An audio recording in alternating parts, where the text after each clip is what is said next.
Alhamdulillah, wassalatu wassalamu ala rasulillah wa ala alihi wa ashabihi wa man tabi'ahum bi ihsanin ila yaumiddin, amma ba'd.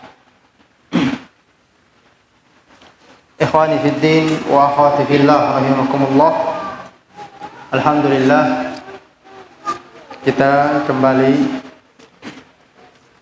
melanjutkan pada kesempatan ini kajian Al-Qawaid Al-Arba', 4 kaidah penting dalam memahami tauhid dan lawannya, yaitu kesyirikan. Kita sudah selesai membahas kaidah yang pertama pada pekan yang sebelumnya. Sekarang kita akan lanjut kaidah yang kedua. Berkata penulis rahimahullah ta'ala, Al-Qa'idatu Tsaniyah, kaidah yang kedua, annahum yaqulun ma da'awnahum wa tawajjahna ilaihim illa li talabil qurbati wasyafa'ah. Mereka berkata, itu orang-orang musyrik, kami tidaklah menyeruh sembahan-sembahan selain Allah dan menghadapkan diri kepada mereka kecuali untuk meminta al-qurbah, kedekatan dan syafaat. Jadi ini tujuan mereka. Jadi orang-orang kafir Quraisy dahulu, mereka beribadah kepada selain Allah, baik itu yang mereka sembah malaikat, berhala-berhala, jin, penghuni-penghuni kuburan, atau siapa saja yang mereka sembah. Tujuan mereka sama, yaitu agar supaya sembahan-sembahan tersebut bisa mendekatkan diri mereka kepada Allah dan juga bisa memberikan syafaat di sisi Allah Subhanahu wa ta'ala. Jadi mereka persembahkan ibadah kepada sembahan-sembahan selain Allah. Tujuannya apa? Agar supaya mereka mendapat syafaat di sisi Allah melalui perantara orang yang mereka sembah. Jadi itu tujuan mereka kenapa menyembah berhala.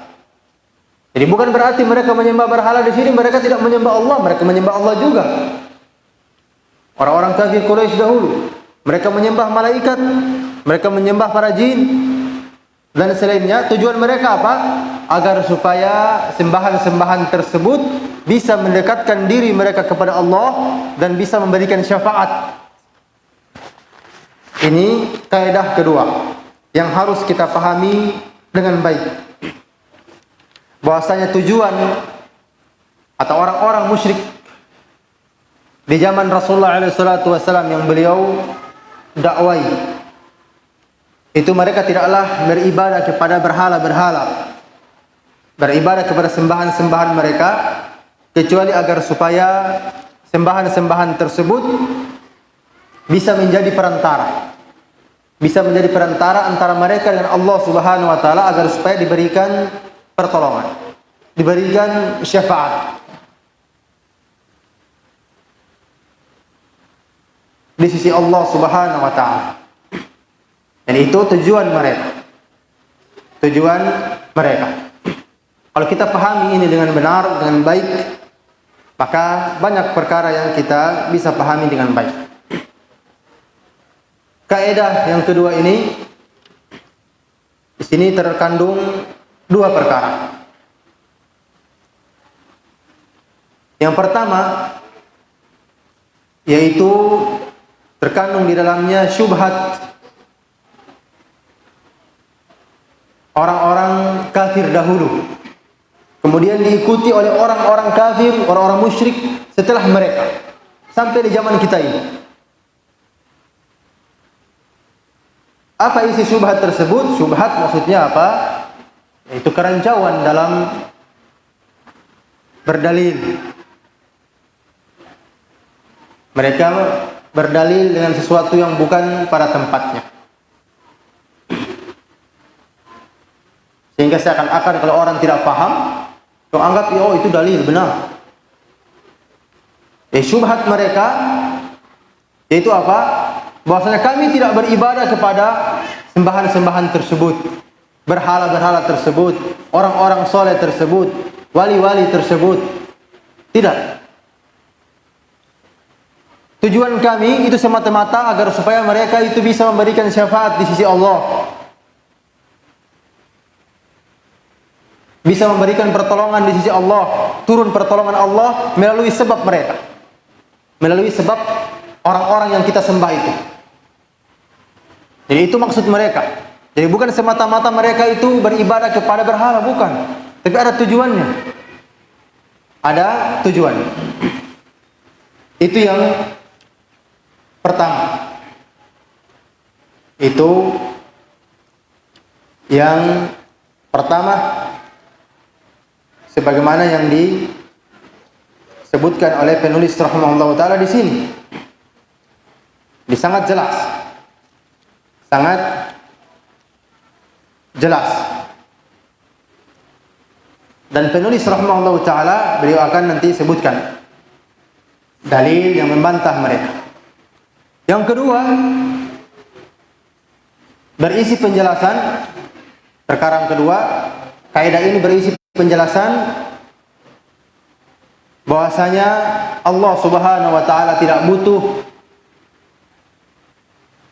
perantara yang diharamkan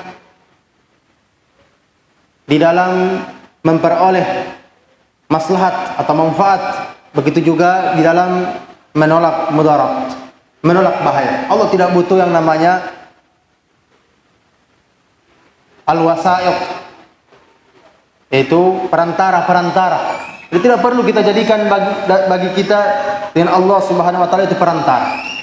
Perantara dalam mendapatkan manfaat atau agar supaya dijauhkan dari mara bahaya melalui orang-orang yang kita sembah itu, jin-jin, wali-wali, dukun-dukun, dan selainnya yang disembah selain Allah Subhanahu wa taala. Jadi itu dua perkara yang dikandung oleh kaidah yang tadi kita sebutkan. Penulis rahimahullah taala di sini akan disebutkan dalil yang membantah pemahaman mereka ini. Pemahaman mereka. Kata beliau, "Fadalilul qurbati qauluhu ta'ala, walladzina ittakhadhu min dunihi awliya ma na'buduhum illa liqarribuna ila Allahi zulfa.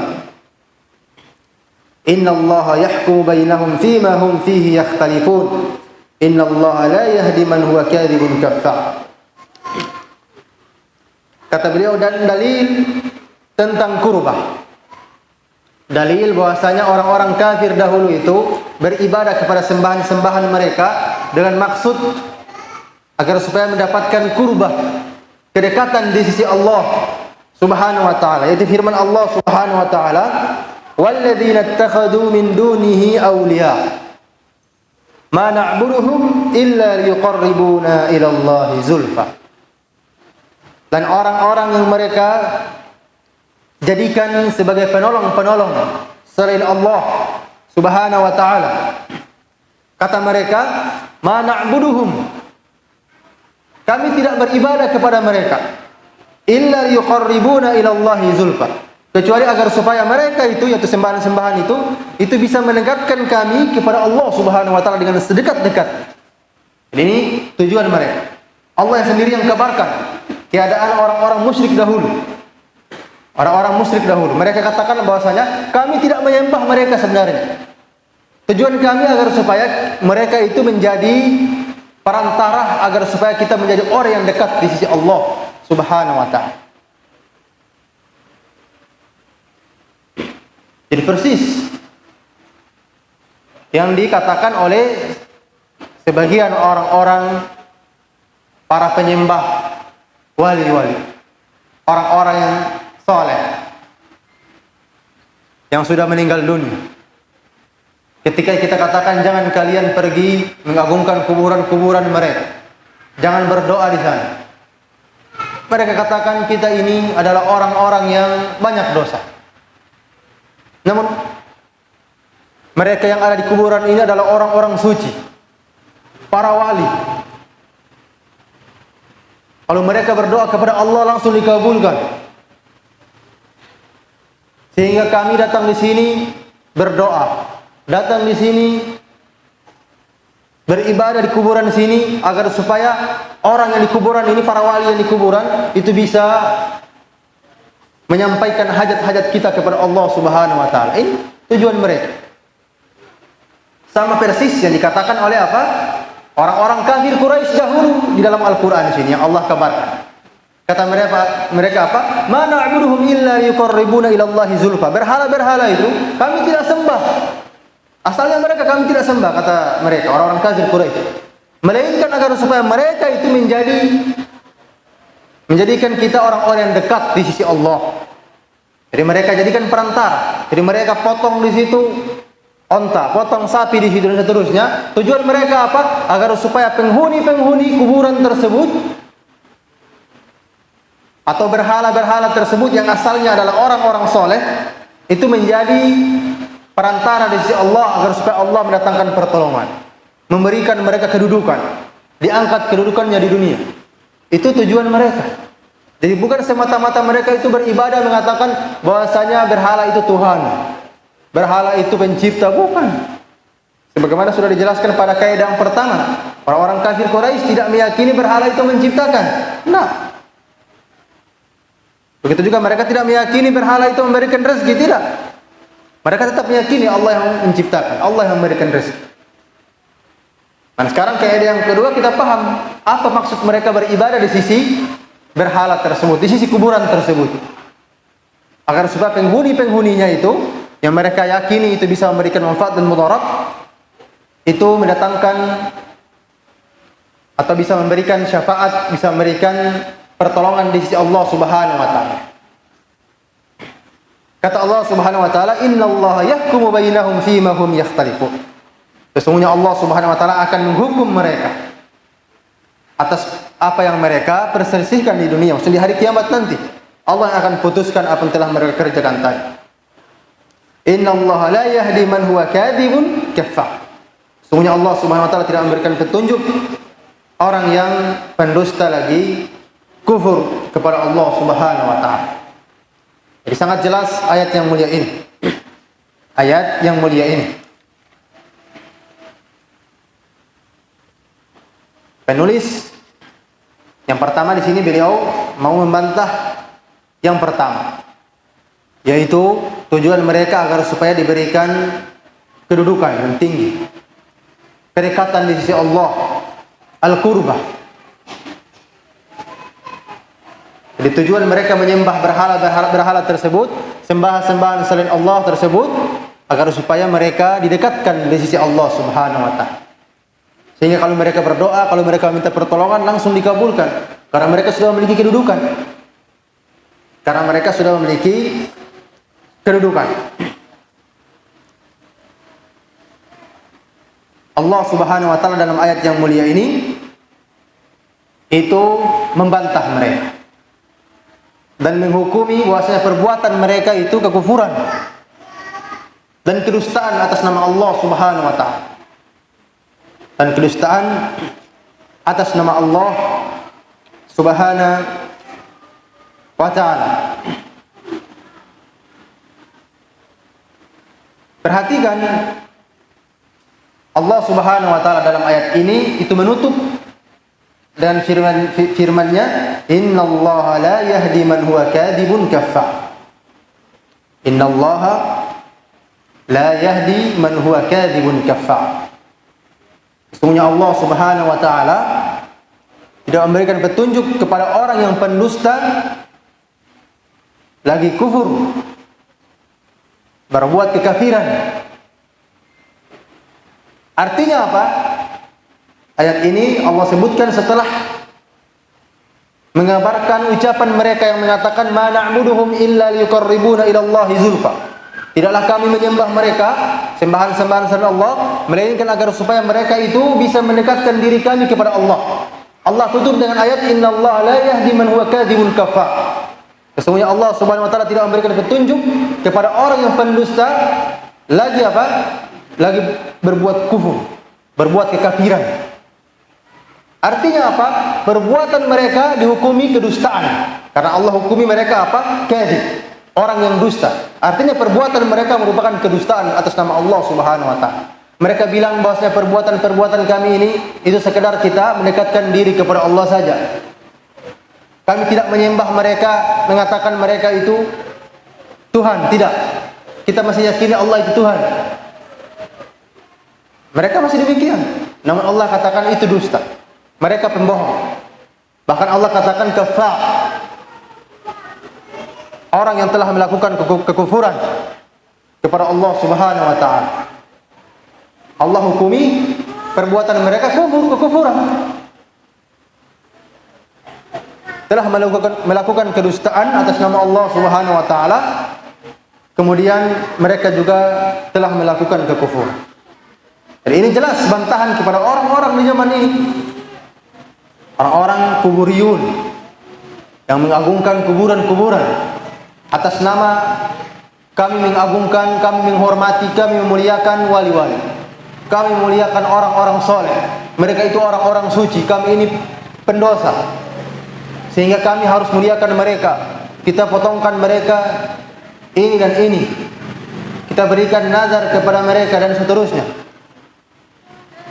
Agar supaya mereka bisa berdoa kepada Allah.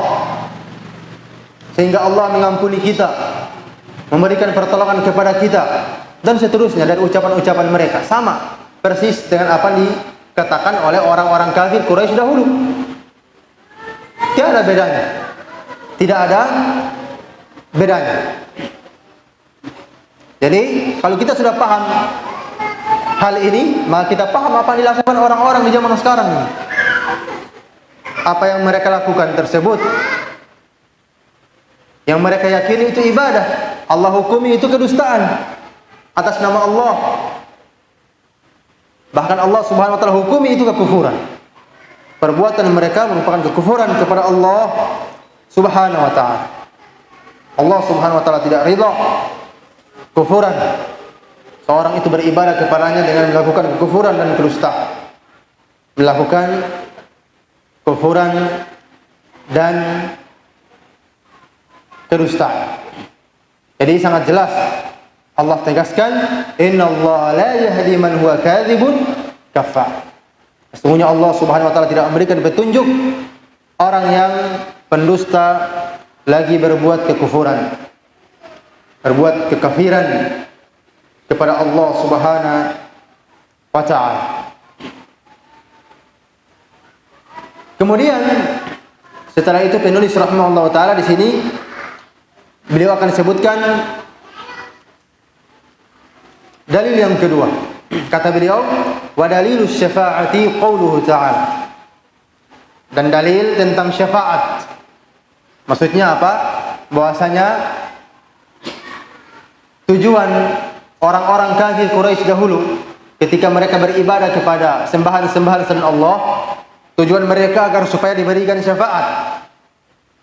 Agar supaya diberikan syafaat di sisi Allah Subhanahu wa taala. Qauluhu ta'ala, yaitu firman Allah Subhanahu wa taala, wa ya'buduna min dunillahi ma la yadurruhum wa la yanfa'uhum wa yaquluna haula'i syufa'auna 'inda Allah. Dan mereka beribadah kepada selain Allah yang tidak bisa memberikan mudarat kepada mereka dan tidak bisa memberikan manfaat kepada mereka. Dan mereka berkata, sesungguhnya mereka itu adalah pemberi syafaat kepada kami di sisi Allah Subhanahu wa taala. Haula syufa'auna 'indallah. Mereka itu pemberi syafaat kepada kami di sisi Allah Subhanahu wa taala. Ini ucapan siapa? Orang-orang kafir Quraisy dahulu.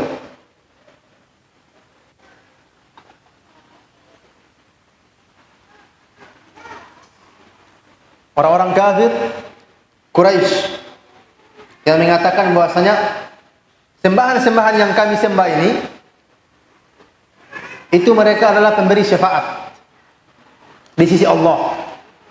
Sehingga kami datang di kuburan, datang di patung-patung tersebut, menyembelih sesuatu, memberikan sesuatu di situ, beribadah di situ.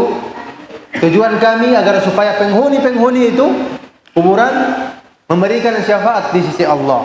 Turun pertolongan Allah Subhanahu wa taala. Itu maksud mereka. Itu maksud dan tujuan mereka.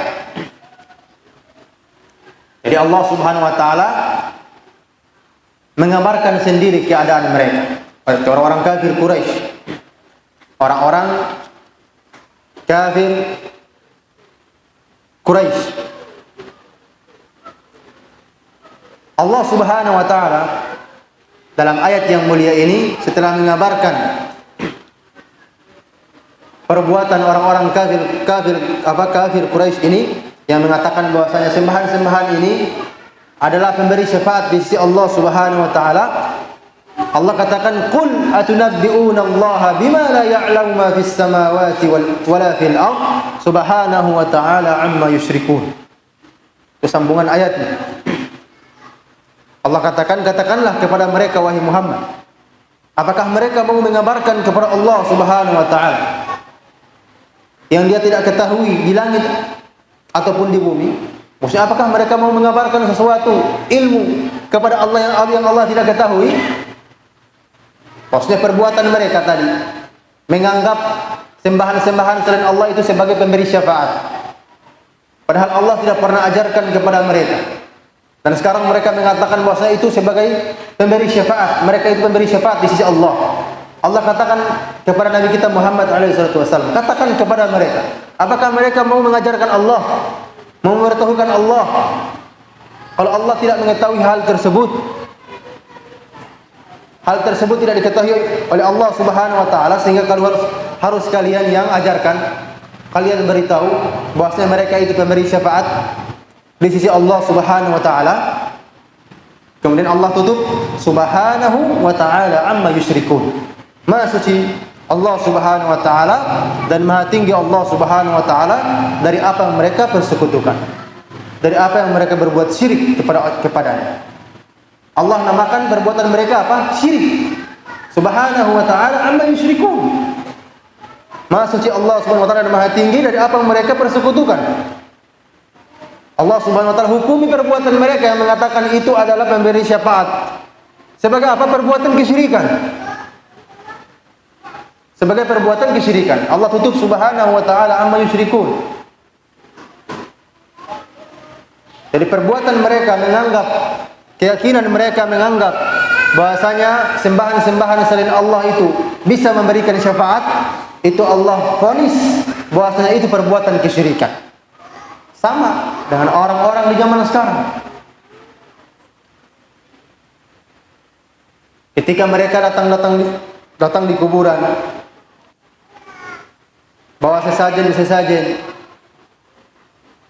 potong ini, potong itu, melakukan ritual-ritual dan seterusnya,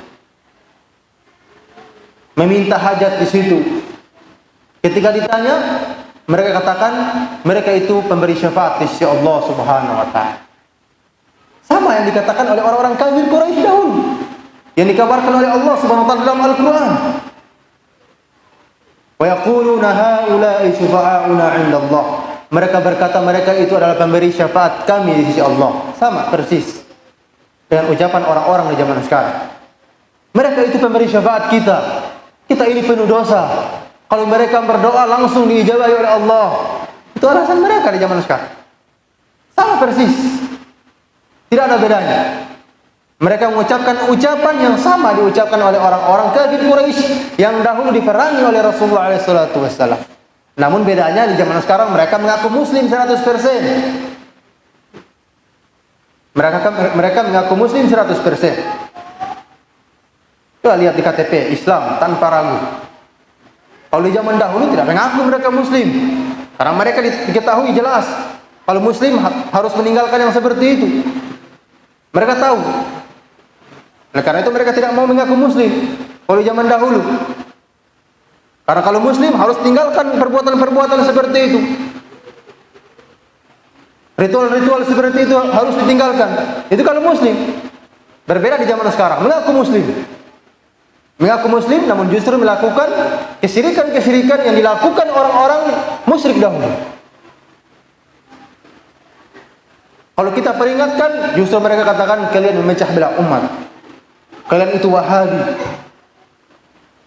Segala macam mereka bilang. Kalian itu antek-antek Zionis, antek-antek pemerintah, dan seterusnya mereka buat. Padahal jelas kita katakan apa yang disebutkan di dalam Al-Quran, apa yang dilarang di dalam hadis-hadis Nabi alaihi salatu wassalam. Apalagi kalau ada tokoh-tokohnya, tokoh-tokoh yang dianggap tokoh-tokoh agama, mereka yang mengajak. Ini masyarakat tidak paham. Oh, yang penting kan dia Habib. Muka-muka Arab sedikit, ada jenggot-jenggot sedikit, jenggot-jenggot tipis, surban dan seterusnya, sudah Habib. Mau apa yang dia bilang harus kita ikuti. Biar kesyirikan. Tidak dibenarkan. Seorang muslim tidak ada bedanya. Mau dia Habib, mau dia apa, dia berpegang kepada Al-Quran dan Sunnah. Mau dia Habib, kalau tidak berpegang Al-Quran dan Sunnah, tidak ada manfaatnya. Tidak bermanfaat. Allah Subhanahu wa taala berfirman, "Innaka la tahdi man ahbabt." Allah Subhanahu wa taala berfirman kepada nabinya, sesungguhnya engkau wahai Muhammad tidak bisa memberikan petunjuk kepada orang yang engkau cintai. Artinya apa? Sekalipun mereka keturunan nabi, kalau mereka tidak mengikuti petunjuk, nabi saja tidak bisa berikan mereka petunjuk. Kalau mereka tidak mengikuti Al-Quran dan Sunnah. Dan jangan tertipu dengan nama-nama yang seperti ini. Gelar-gelar seperti ini. Tidak ada gelar-gelar seperti itu di zaman Nabi. Nanti zaman sekarang saja baru muncul gelar-gelar keturunan Nabi, pakai gelar-gelar seperti itu supaya diagung-agungkan. Kita tahu hak mereka. Jika mereka benar-benar mengikuti Al-Quran dan Sunnah, mereka orang-orang yang taat. Tapi kalau justru mereka menjadi penyeru kepada kesyirikan, penyeru kepada perkara-perkara yang bid'ah, tidak ada dasarnya di dalam Islam, maka yang seperti ini tidak bermanfaat bagi mereka kalau hanya keturunan. Yang diperintahkan untuk dimuliakan adalah mereka yang benar-benar mengikuti jalan Nabi-Nya Muhammad alaihissalatu wassalam. Bukan sekadar nasab saja. Nasab itu tidak bisa memuliakan seorang sekadar nasab. Inna akramakum indallahi atqakum. Sungguhnya yang paling mulia di sisi Allah Subhanahu wa taala ada orang paling bertakwa di antara kalian. Kata Nabi alaihi salatu wasallam, la farq bainal ajam wal arab. Atau kama qala alaihi salatu wasallam, tidak ada perbedaan antara seorang ajam, seorang selain Arab dan orang Arab.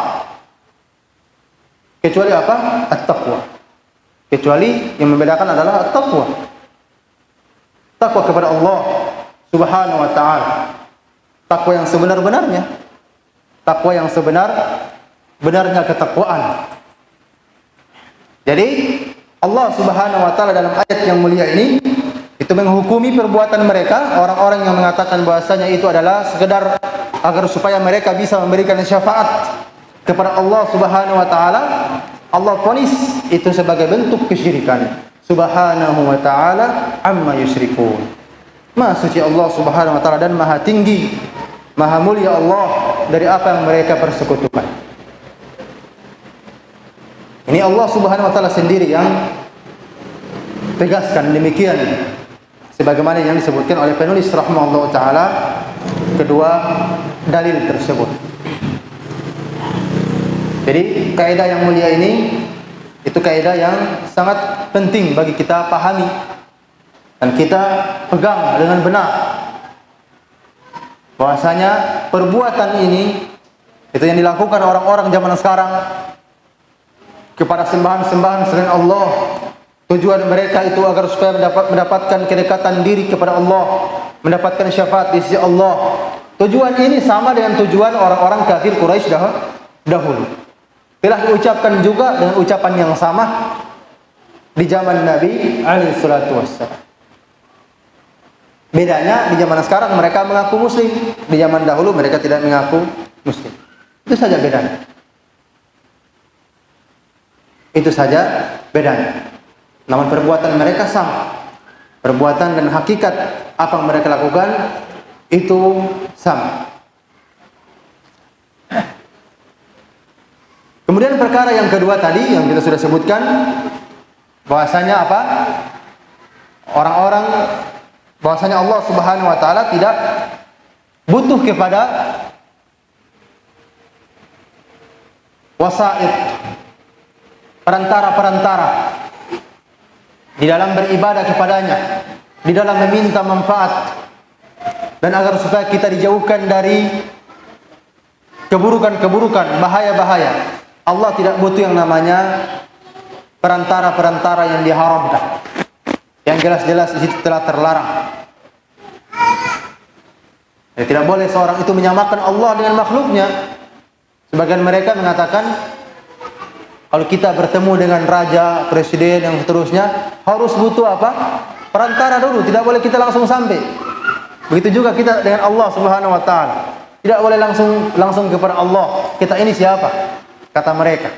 Jadi mereka telah menyamakan antara Allah dengan siapa? Dengan makhluk rendahan. Dengan makhluk. Allah tidak butuh yang seperti itu. Semua orang sama kualitasnya. Kedudukannya sama di hadapan Allah Subhanahu wa taala. Yang membedakan siapa yang paling bertauhid, siapa yang paling bertakwa kepada Allah Subhanahu wa taala. Itu membedakan. Kalau tidak statusnya sama di hadapan Allah, engkau hamba semuanya. Allah panggil dengan sebutan ya ibadi. Wahai hamba-hambaku. Sama semuanya statusnya.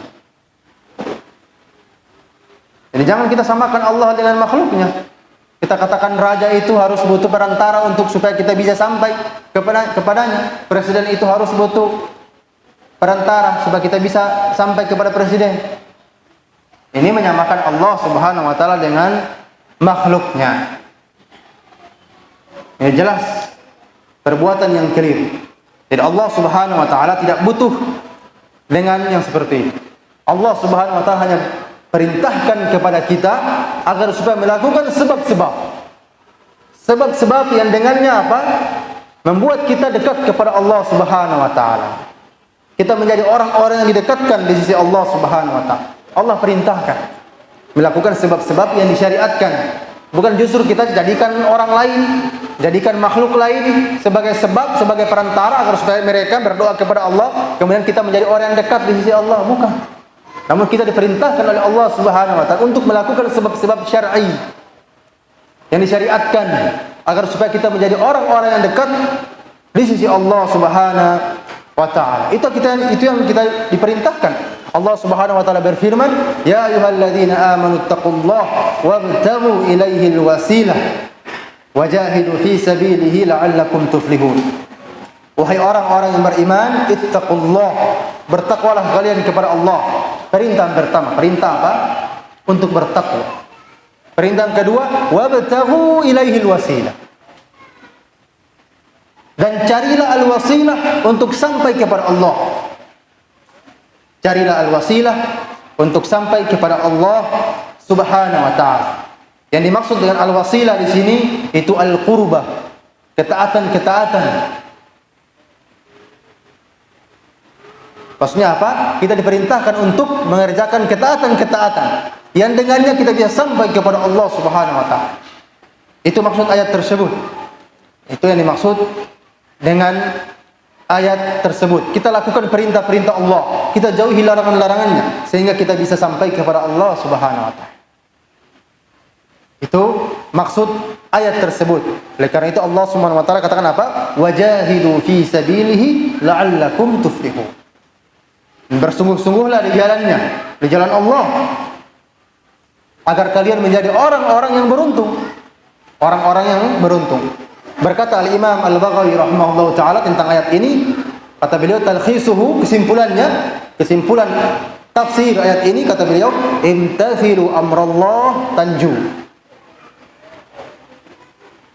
Laksanakan perintah Allah, maka kalian akan selamat. Itu kesimpulan ayat tadi. Perintah bertakwa dan perintah untuk mencari ketaatan, jalan menuju Allah Subhanahu wa taala. Intinya kita diperintahkan untuk taat kepada Allah, kerjakan perintah-perintahnya dan menjauhi larangannya. Dan perintah paling terbesar, perintah mentauhidkan Allah Subhanahu wa taala. Dan larangan paling terbesar, larangan berbuat syirik kepada Allah Subhanahu wa taala. Itu pondasinya. Itu pondasinya. Jadi jangan kita kotori perintah-perintah Allah dengan justru melakukan kesyirikan. Kemudian kita berharap agar supaya kita mendapatkan syafaat di sisi Allah. Sebagian orang selalu berdoa, berselawat kepada Nabi SAW agar supaya diberikan syafaat di sisi Allah, mengharapkan syafaat, namun justru mereka berbuat kesyirikan. Justru mereka berbuat kesyirikan. Nah, seperti ini harapan yang sia-sia. Harapan, sekedar harapan. Mengharapkan syafaat. Seorang kalau dia ingin mendapatkan sesuatu, harus dia jalan kepada dia apa? Jalan di atas jalannya. Sesuai jalannya. Dan dia jalan dia mau pergi di masjid sini, dia jalan di sana, di unit 5 sana.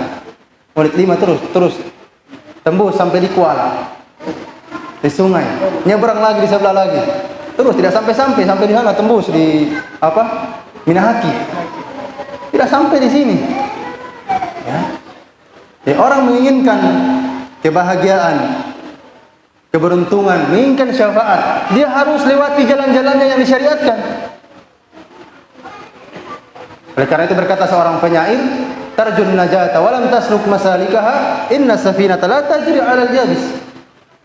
Engkau menginginkan an-najah, keberuntungan, namun engkau tidak berjalan di atas jalan-jalan. Engkau tidak menempuh jalan-jalan.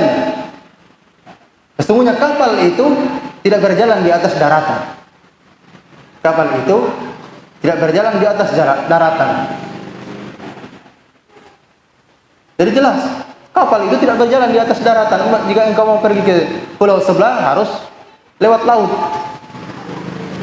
Bukan lewat jalan darat, tidak sampai-sampai. Tidak sampai-sampai.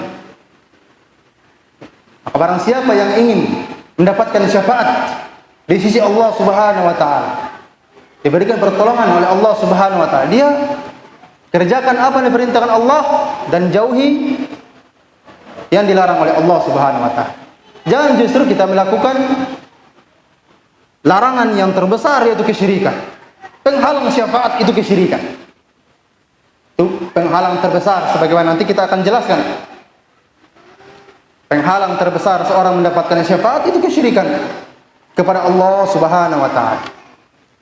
Kita baca selanjutnya, kata penulis rahimahullahu taala, wasyafa'atu syafa'atan. Syafa'atul manfiyah wa syafa'atul musbatah. Di sini penulis menyinggung jenis syafaat. Jenis syafaat. Kata beliau, syafaat itu ada 2. Syafaat manfiyah, itu syafaat yang dinafikan di dalam syariat, maksudnya yang tidak boleh. Dan syafaat musbatah, syafaat yang ditetapkan oleh syariat. Maksudnya syafaat yang dibolehkan di dalam syariat, yang diterima, syafaat yang sah. Yang dimaksud dengan syafaat, itu at-tawassut lil ghair bi jalbi manfaatin aw daf'i madarrah.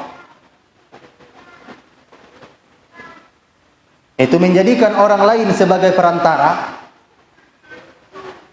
menjadikan orang lain sebagai perantara di dalam meraih manfaat atau menolak bahaya. Itu syafaat. Itu pengertian syafaat ya. Jadi seorang misalnya dia meminta orang lain supaya dia menjadi sebab kita mendapatkan manfaat atau supaya dijauhkan dari hal yang bahaya. Itu artinya kita sudah menjadi apa? Si fulan menjadi syafaat, pemberi syafaat. Si fulan pemberi syafaat. Misalnya si fulan memiliki hutang, sedangkan ada orang kaya di sana. Kalau dia bicara langsung tidak didengar. Jadi dia minta si fulan karena dia dekat dengan si fulan yang kaya tadi. Boleh bicarakan dengan fulan, dia bisa bantu saya untuk lunasi hutang saya. Si fulan ini pergi ke orang kaya tersebut bicara agar supaya dia bisa menolong si fulan, dibayarkan hutangnya. Si fulan itu pemberi apa? Pemberi syafaat. Karena dia telah menjadi perantara untuk memberikan manfaat kepada si fulan. Itu namanya syafaat. Itu namanya apa? Syafaat. Dan sebagaimana penulis katakan di sini, syafaat itu ada dua.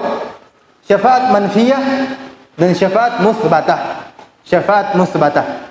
Syafaat musbatah itu syafaat yang diakui sah menurut syariat, dibolehkan menurut syariat. Sedangkan manfiyah itu syafaat yang tidak dibolehkan, yang tidak dibolehkan.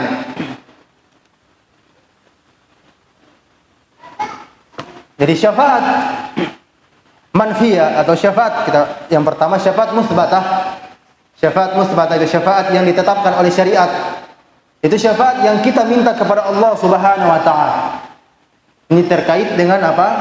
Syafaat di akhirat nanti. Kita diberikan syafaat oleh Allah Subhanahu wa taala. Itu memiliki dua syarat. Jadi syafaat itu dinamakan syafaat musbatah, syafaat yang benar dan diterima ketika memiliki dua syarat. Syarat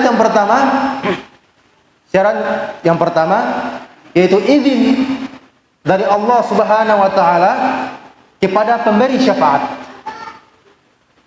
Izin dari Allah Subhanahu wa taala kepada pemberi syafaat. Ini harus ada izin dari Allah Subhanahu wa taala.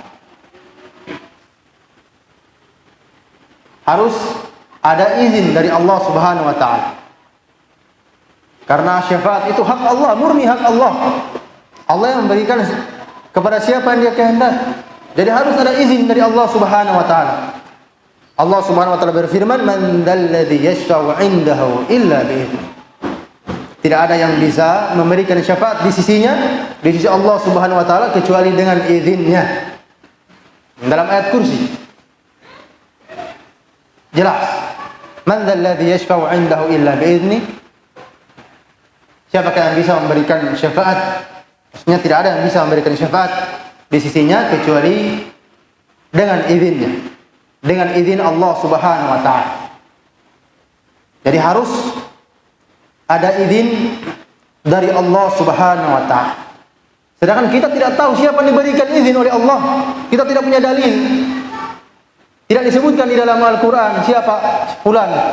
Si fulan misalnya syekh ini, wali ini memberikan izin, stempel gitu. Tidak ada stempel. Ayat Al-Quran tidak ada yang mengatakan wali fulan bisa memberikan syafaat. Tidak ada. Tidak ada. Namun kita bisa melihat di dalam ayat-ayat dalil-dalil yang menjelaskan ciri-ciri orang bisa memberikan syafaat di sisi Allah Subhanahu wa taala. Itu siapa? Itu mereka mentauhidkan Allah Subhanahu wa taala. Mereka mentauhidkan Allah Subhanahu wa taala. Allah Subhanahu wa taala berfirman, "Wa la yamliku alladhina yad'una min dunihi asy-syafa'ah illa man syahida bil haqqi wa hum ya'lamun." Kata Allah Subhanahu wa taala, dan tidak ada dan orang-orang yang mereka seru selain Allah Subhanahu wa taala tidak memiliki syafaat, tidak memiliki hak syafaat. Kata Allah, wa la yamliku alladziina yad'uuna min dunihi syafa'ah. Orang-orang yang mereka sembah selain Allah tidak memiliki syafaat. Kecuali siapa, kata Allah, illa man syahida bil haqq wa hum ya'lamun. Kecuali yang mempersaksikan al-haq. Al-haq itu la ilaha illallah. Tauhid. Wa hum ya'lamun, dalam keadaan mereka mengilmuinya, mengilmui tauhid tersebut. Mengilmui tauhid tersebut. Karena yang dimaksud dengan al-haq di sini apa? Syahadat la ilaha illallah. Sebagaimana ditafsirkan oleh Al-Imam Al-Baghawi dalam tafsirnya. Bahwasanya yang dimaksud dengan syahadat tentang al-haq yaitu apa? La ilaha illallah, kalimatut tauhid. Kalimat tauhid. Wa hum ya'lamun, dalam keadaan mereka mengilmui, mereka yakini kandungan, makna dan kandungan la ilaha illallah tersebut. Intinya apa? Intinya yang memberikan syafaat adalah orang yang bertauhid. Orang yang bertauhid, bukan orang yang berbuat syirik. Bukan orang yang berbuat syirik.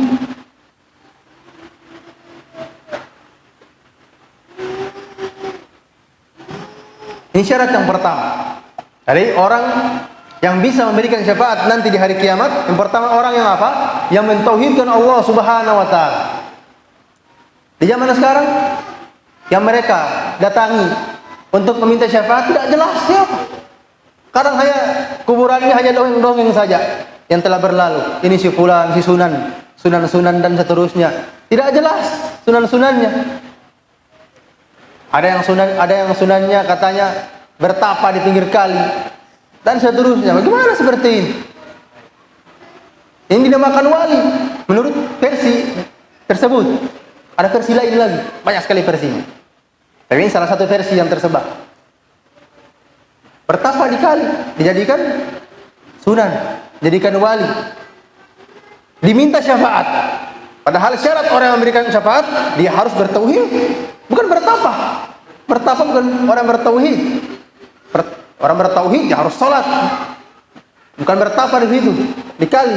Lagi bertapa di Minahaki sana. Ya.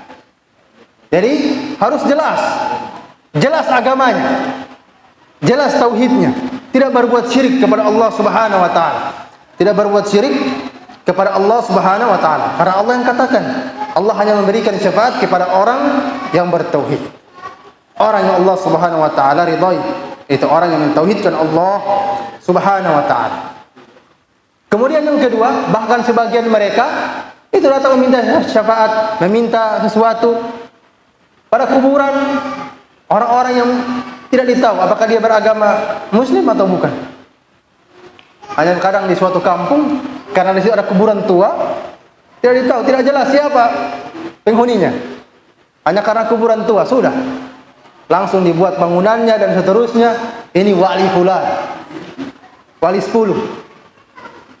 wali 11 dan seterusnya. Ini sebagian di daerah seperti itu. Tiba-tiba mereka ternyata ada batu-batu ini. Di samping ada goa. Ya. Ada batu-batu tersusun-susun. Jangan-jangan ini kuburan orang-orang tua dulu. Sudah dibuatkan ini, sudah dipotongkan ayam setiap tahun dan seterusnya. Jadilah dia kuburan keramat. Yang tidak jelas apakah dia Muslim atau tidak. Baru mereka datang situ meminta pertolongan, meminta syafaat dan seterusnya.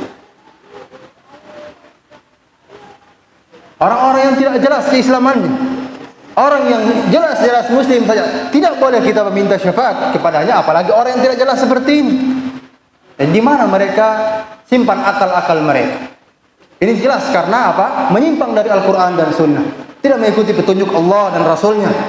Yang kedua, syarat yang kedua, yaitu ridha Allah Subhanahu wa taala kepada orang yang memberi syafaat. Kalau yang pertama tadi terkait orang yang memberi syafaat, pemberi syafaat harus diizinkan oleh Allah. Itu orang bertauhid. Syarat yang kedua terkait orang yang diberi syafaat, orang yang mendapatkan syafaat, yaitu orang yang mendapatkan ridha dari Allah Subhanahu wa taala. Sebagaimana Allah Subhanahu wa taala berfirman, "Wala yashfa'una illa liman irtada." Dan tidaklah mereka itu bisa memberikan syafaat kecuali bagi orang yang Allah ridhai. Jelas Allah mentegaskan bahwasanya yang bisa diberikan syafaat itu orang yang apa? Yang Allah Subhanahu wa taala ridhai. Orang yang Allah Subhanahu wa taala ridhai. Dan jelas Allah Subhanahu wa taala tidak ridha terhadap kesyirikan. Tidak ridha terhadap kekufuran. Intinya orang yang bisa diberikan syafaat yaitu orang-orang yang mentauhidkan Allah Subhanahu wa taala. Mereka yang mendapatkan keridhaan Allah Subhanahu wa taala. Karena tidak mungkin Allah ridha kepada orang-orang yang berbuat syirik. Orang-orang yang berbuat syirik.